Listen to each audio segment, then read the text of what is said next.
السلام عليكم ورحمة الله تعالى وبركاته. سنقد ونكسن دمانتين مال بدنيد جوجتان halkaad naga daawanaysaan waa Salmaan Kulu official maanta video cusub. welcome back wasana videodii hore video ka duwana maanta iyo wadna waxaan la joogo bidjan macallin weyn Al-Eena oo afgooy la yaqaan waa macallin weyn maanta wuxuu ka hadli doonaa barnaamijka ka hadli doona intaana sheegan ku soo dhawaad janaalka oo ku dhawahay Mr. Kulu salaamaya dhamaan dadweynaha ku dhaqan degmada afgooy iyo nawaaxigeeda waxaan ku salaamayaa salaanta islaamka oo ah assalaamu calaykum waraxmatullaahi wabarakaatuh. سلام يقدرين كدب وحن ربا إن هالكان أنك سو جدينو مانتا أنجو ودجرة برنامج كوسابسن أو أدنى مهم هو أرمها قوس بدنا وحقنا قوس كمركو مسكحدين أو قصادعه إن أي دبل صعطة بوق اختلافين برضه مشاكل فربنا وحنا اللوبة هي حلقة معهن إن أنك عاجزين برنامجك حتى خلاف ونلصق قدبونا هذا نلصينا ومعقول سيبقى حالنا حل كذا مركا أيه هنا أنا ودقدقني مركا إن شاء الله وحن فقاعدتنا وحن سفي عن وقاعدة تجدونا برنامج كاس وكوسابسن أرمها قوسك إيوه خلاف إذا كدعو إيه حل كذا بسم الله الرحمن الرحيم برنامج كذا wuxuu idadiile oo yahay caruurta maxalha dhalinyarada maanta mustaqbalka wanaagsan ku leh inay si fiican ula socdaan oo guriga xaqiisa barnaamijkan wax badan ka faa'iideysiin marka hadii aan soo daadego barnaamijkii hore ama gurigii hore aan jirnay iyo kan maanta ah farqi weyn ayaa u dhaxeeyo kii hore markaan eegno gabadha badanaa waxay joogi jirtay gurigeeda ayadoo si degnaan ah oo farxad ay ku dheehan tahay furin badanaa aan la maqleynin ayay jiri jirtay furinka aad u yaraa balse maanta waxaan arkaynaa in furinkii oo easy noqday aad macnaha u badan yahay kii hore marka loo eego marka maxaa keenay khilaafka markaan u maano marka su'aashaas oo jawaabteeda aad oo muhiim u ah inaan raaciyo بدنا لبض قفوض مانتا نلاش مانتا قرنية كو إلى وطنات خاصة سنة أن كجرنو لبض يكون إلى وطن يكودا وحأركنا لبض قفوض مركز جور سودان قفك مركو جور سودان هبين إذا جروي أي جوكتو بدنا وصودها قفك رجع مركو صودها أصحابتي شغلة مركو كإمادة أوكله هذا نوحو وقت ليرادة أو سيسية أصحابتي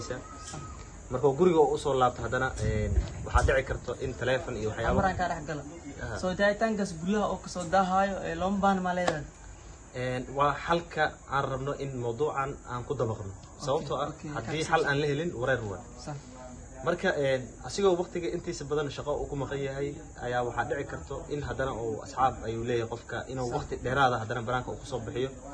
walidaalika markuu guriga u imaado waxay keenaysaa in gabadhii ama haweeneydii oo ninkaas oo qabay in ay ka carooto ninkaas dhaqankiisa waxaa imaanaya meesha khilaaf aad u fara badan ayaa imaanaya khilaafkaas marka waxaa loo baahan yahay in qofka ragga ah maskax ilaahay uu siiyey oo karti ilaahay uu siiyey oo caqli badan oo ilaahay uu siiyey waxaa la rabaa in oo ogaado waxyaabaha dhibaya qofkaas haweeneydaas si xal fiican oo loo helo badana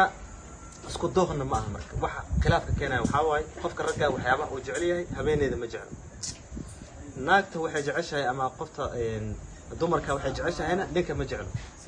sidee marka xal keena muxuu noqon doonaa waa in marka tanaasul la sameeyo tanaasul dheeraad labada qof mid oo tanaasul labada qof oo tanaasul in la sameeyo haddii aan shayga u shaqada aan laga qabanin wareer way anima warkiga diiday iyo anima kaaga yeelay iyo haday imaato meesha waxa imaanay khilaaf iyo buuq far badan aad u badan marka waxaan doonayaa marka in labada qofood isqabto kalsooni dheeraad ah ay isasiyaan inay jacayl isasiyaan in ixtiraam meesha oo yimaado waa laga marmaan si nolosha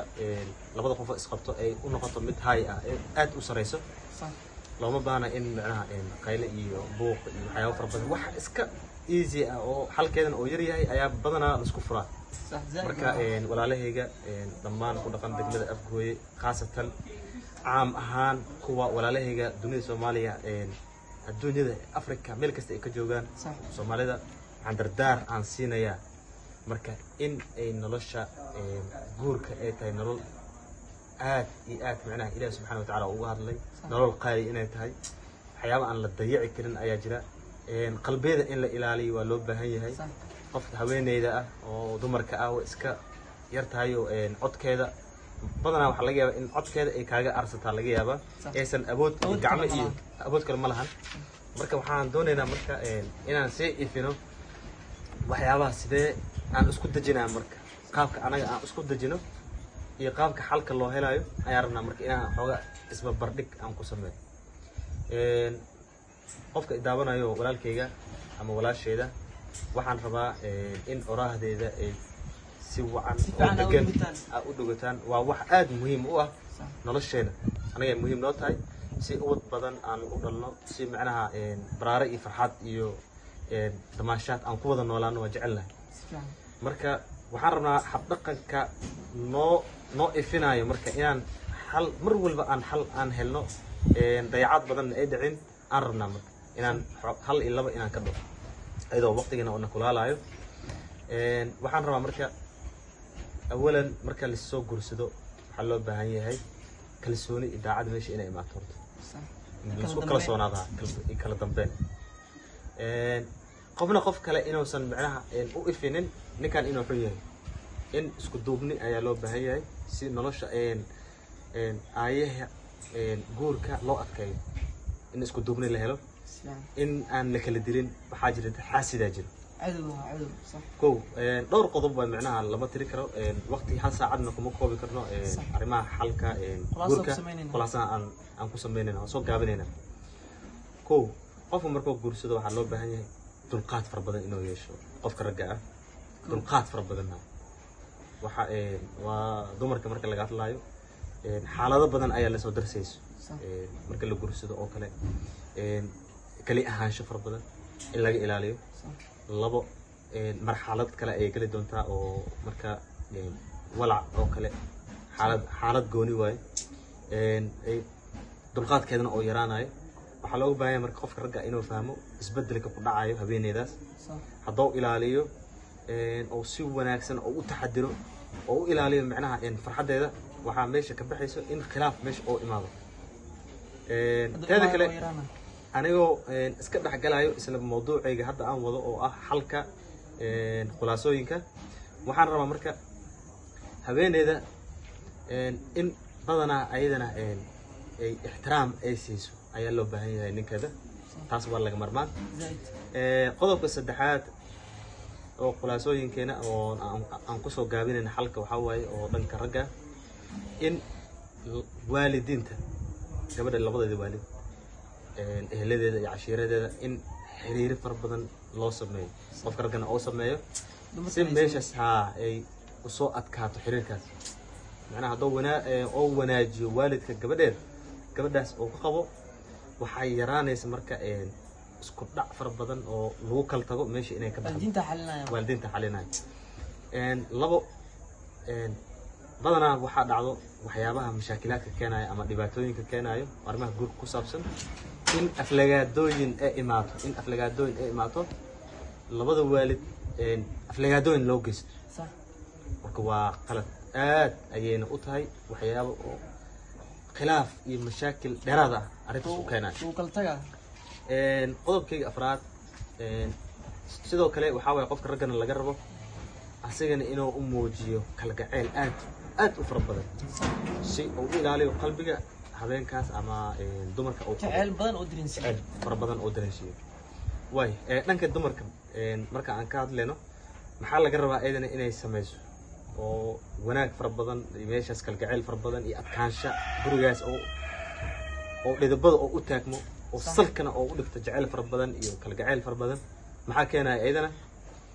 in aysan macnaha amar diida iyo waxyaaba ay sameynin qofka ragga markuu